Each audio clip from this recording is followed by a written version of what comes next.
4 नवंबर को हरिहर मिलन का उत्सव है। आपको बैकुंठ चतुर्दशी के दिन स्मरण करना है। बन सके तो रात्रि के समय पर जिनकी नेत्रों की ज्योति चली जाती है, आंखों से दिखता नहीं है, उसका उपाय भी बैकुंठ चतुर्दशी के दिन अवश्य करें। हरिहर मिलन का जो बच्चा पढ़ने में कमजोर होता है उसके लिए भी उपाय। केवल एक दिन बैकुंठ चतुर्दशी का ऐसा होता है जिस दिन शालिग्राम भगवान को रात्रि के समय पर, हरिहर मिलन के समय पर भगवान शिव जी को तुलसा चढ़ती है और भगवान शालिग्राम भगवान को बेलपत्र चढ़ती है, और वो तुलसा और बेलपत्र को शहद की शीशी में भर कर रखा जाता है।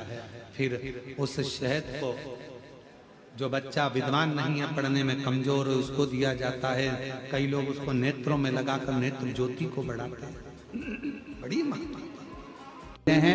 जो मंत्र आपको बैकुंठ चतुर्दशी के दिन स्मरण करना है, उस मंत्र को एक बार फिर हमारे साथ में बोले। ओम हीम ओम हरिणाक्षाय नमः शिवाय। ओम हीम ओम हरिणाक्षाय नमः शिवाय। इस मंत्र का स्मरण जीवन का सुख देगा।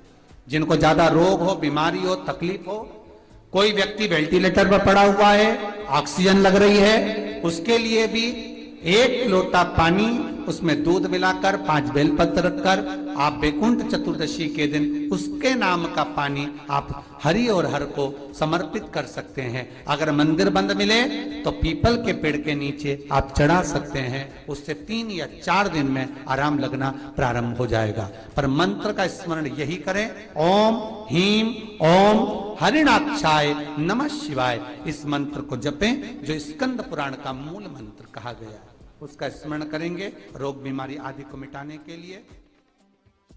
बैकुंठ चतुर्दशी के दिन भगवान नारायण भगवान शंकर से मिलने के लिए काशी गए थे।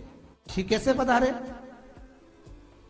तो भगवान विष्णु बोले काशी आने का कारण केवल इतना है कि बैकुंठ में मन नहीं लग रहा था, तो सोचा मेरे भोलेनाथ जी से मिल आऊं। देवऋषि नारद बोले मिलने भी ऐसे ऐसे आए जो कभी गिने चुने दिन तो आंख खोले। शंकर भगवान नेत्र खोलते ही नहीं है, वो तो नेत्र बंद करके बैठे थे। आप मिलने भी आए तो उनसे मिलने आए जो कभी नेत्र ही नहीं खोलते। मां जगतजननी जगदम्बा कह कहकर परेशान हो जाती, तब भी तो नेत्र ना खोलते, और आप उनसे मिलने के लिए आए, वो भी काशी में। वो भगवान विष्णु बोले देखो, पहुंच गए भगवान विष्णु मणिकर्णिका घाट। आज भी मणिकर्णिका के घाट पर भगवान नारायण का मंदिर है। भगवान विष्णु मणिकर्णिका घाट पहुंच गए और मणिकर्णिका पर जाकर भगवान विष्णु ने एक कंकर उठाया, उसको घाट पर रखा और भगवान विष्णु उसकी आराधना में लीन हो गए। बैकुंठ चतुर्दशी का दिन भगवान विष्णु इतनी आराधना में लीन हुए, इतने लीन हो गए कि कब दिन निकल गया, कब शाम हो गई, बस केवल कंकर को देखते रहे और गंगा का जल छोड़ते रहे। सुबह कब गई, शाम कब गई, मालूम नहीं पड़ा। मध्य रात्रि आ गई, तब भगवान विष्णु को लगा पूजन तो कर रहा हूं, स्मरण कर रहा हूं, पर दीप नहीं लगाए। तब भगवान नारायण ने लक्ष्मी से कहा तुम दीप लेकर।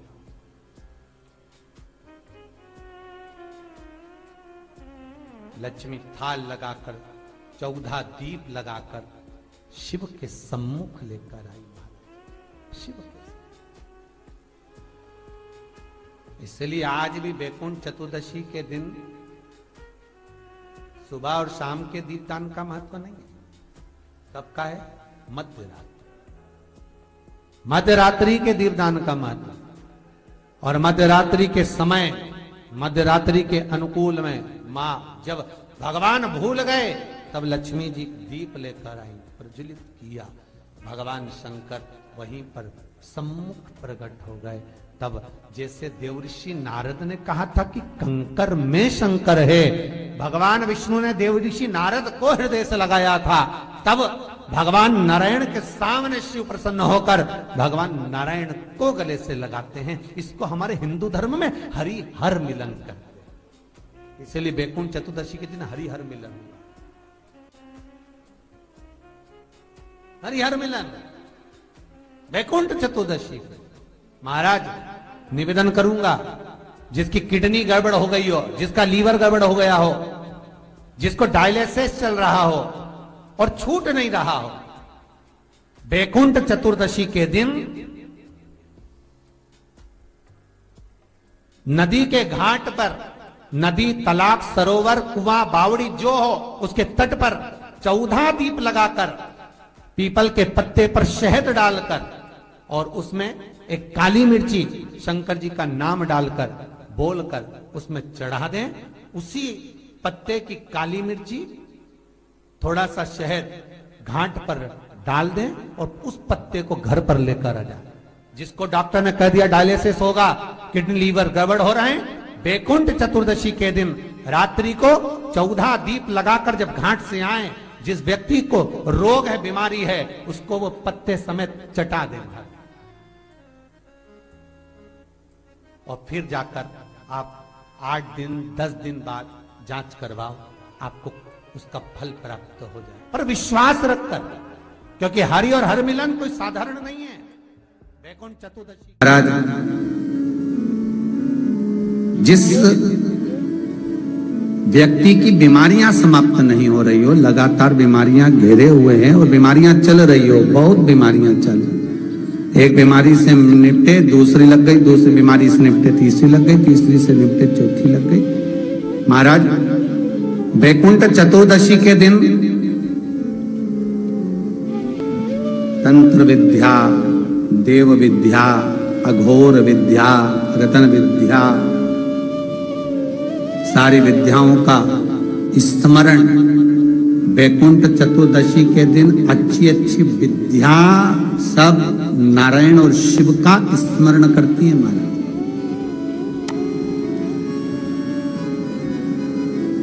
भगवान विष्णु और भगवान शंकर का स्मरण, अच्छी अच्छी विद्या।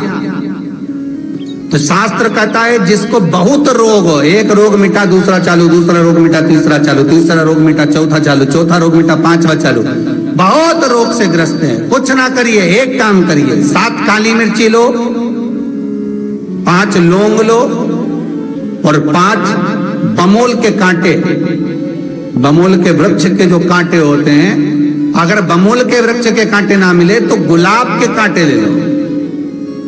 कांटे लेकर उसको एक लाल पोटली में, एक लाल कपड़े में, छोटे से टुकड़े में उसको बांधकर, जो व्यक्ति बीमार है उसके ऊपर से हरि और हर का, भगवान शंकर का मूल मंत्र का स्मरण करकर, अगर कोई मंत्र, गला पकड़ रहा है, अगर कोई मंत्र ना हो महाराज, तो श्री शिवाय नमस्तुभ्यम और ओम नमो भगवते वासुदेवाय, इसका स्मरण कर कर आप 21 बार उतार कर उसी व्यक्ति के सामने बाहर, घर के बाहर उस पोटली को जला दीजिए। उसकी धुआं उस जीव को लगने जो निरंतर बीमार पड़ रहा है, निरंतर।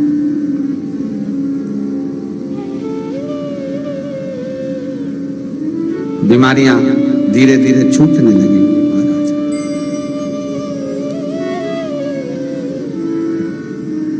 धीरे धीरे समाप्त। जिसको श्वास से जुड़ी हुई प्रॉब्लम रहती है, दमे से जुड़ी हुई प्रॉब्लम रहती है, श्वास की बीमारी रहती है, या महाराज दिन रात खांसी चल रही हो, श्वास से जुड़ी हुई परेशानी चल रही हो, उसके लिए निवेदन है 7 लौंग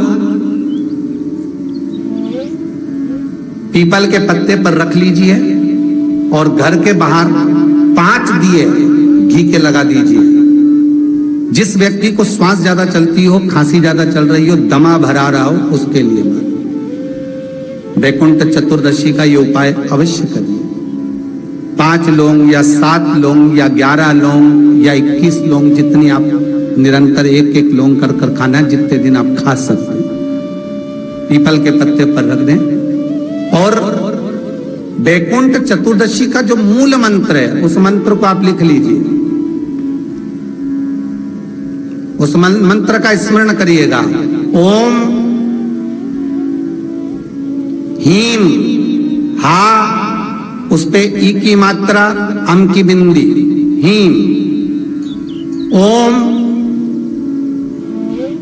हरिणाक्षाय, हरिणाक्षाय नमः शिवाय। एक बार सब हमारे साथ में बोलें, ओम हीम ओम हरिणाक्षाय नमः शिवाय। बस इस मूल मंत्र जो स्कंद पुराण में वैकुंठ चतुर्दशी का मूल मंत्र कहा गया है, इस मंत्र का 21 बार स्मरण कर कर लौंग को उठा लें और उस लौंग को वापिस लेकर आ जाएं। एक एक लौंग कर कर सुबह या शाम में कभी भी खाना प्रारंभ कर दे। धीरे धीरे दमे की बीमारी में, खांसी में, श्वास में आराम मिलना प्रारंभ हो जाता है। पर इस मंत्र को वैकुंठ चतुर्दशी के दिन रात्रि को जब आप 11 बजे से लेकर 12:30 के बीच में, जब पीपल के पत्ते के ऊपर जब आप लौंग रखें, पीपल के पत्ते के ऊपर जब आप लौंग रखें, उस समय पर इस मंत्र का 21 बार स्मरण होना जरूरी है।